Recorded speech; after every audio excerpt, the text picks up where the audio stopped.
Hi friends, welcome to my channel. இன்றைக்கி என்ன video பார்க்க போகிறீங்கன்னா, காரக்குழம்பு ஒரே மாதிரியே காய் வச்சு செய்யாமல் இதே மாதிரி தட்டைப்பயிறு இல்லைன்னா காரமணி பயிர்னு சொல்லுவாங்க, அந்த பயிர் வச்சு இன்றைக்கி காரக்குழம்பு எப்படி செய்யலான்னு வாங்க பார்க்கலாம்.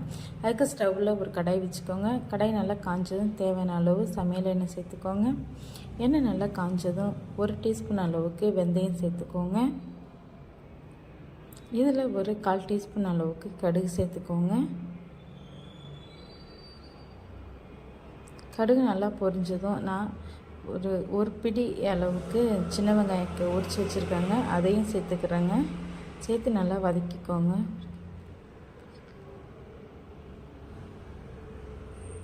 இப்போ வெங்காயம் நல்லா வதங்கிருச்சுங்க. இந்த ஸ்டேஜில் நம்ம உரித்து வச்சுருக்க பூண்டையும் சேர்த்துக்கிறேங்க. உங்களுக்கு தேவையான அளவு பூண்டு சேர்த்துக்கோங்க. பூண்டு வெங்காயம் சின்ன வெங்காயம் சேர்த்து செய்கிறப்போ இந்த குழம்பு ரொம்ப நல்லா இருக்குங்க. நான் மீடியம் சைஸ் தக்காளி 2 கட் பண்ணி வச்சுருக்கேங்க, அதையும் சேர்த்து நல்லா வதக்கிக்கிறேங்க. கொஞ்சமாக கருவேப்பிலை சேர்த்து வதக்கிக்கிறேங்க.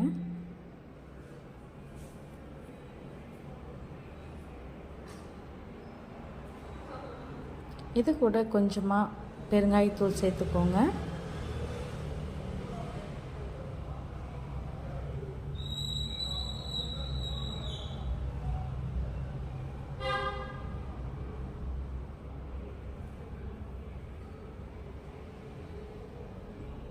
நம்ம ஏற்கனவே கட் பண்ணி வச்சுருக்க உருளைக்கிழங்கு, முருங்கைக்காய், கத்திரிக்காய் சேர்த்து ஒரு 2 நிமிஷத்துக்கு நல்லா வதக்கிக்கோங்க.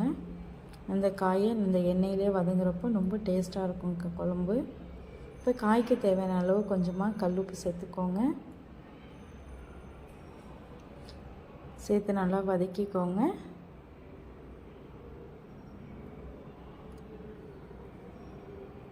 இப்போ வீட்டில் அரைச்ச குழம்பு மிளகாய்த்தூள் ஒரு 4 ஸ்பூன் அளவுக்கு சேர்த்துக்கிறேங்க. சேர்த்து அடுப்பு லோ ஃப்ளேமில் வச்சுட்டு மசாலா சேர்த்துக்கோங்க, இல்லைன்னா கருகிரும். லைட்டாக கிண்ணதுக்கப்புறம் நான் அரை கப் அளவுக்கு புளி தண்ணி எடுத்து வச்சுருக்கேங்க, அதையும் சேர்த்துக்கிறேங்க. புளி தண்ணி சேர்த்து நல்லா கிண்டி விடுங்க.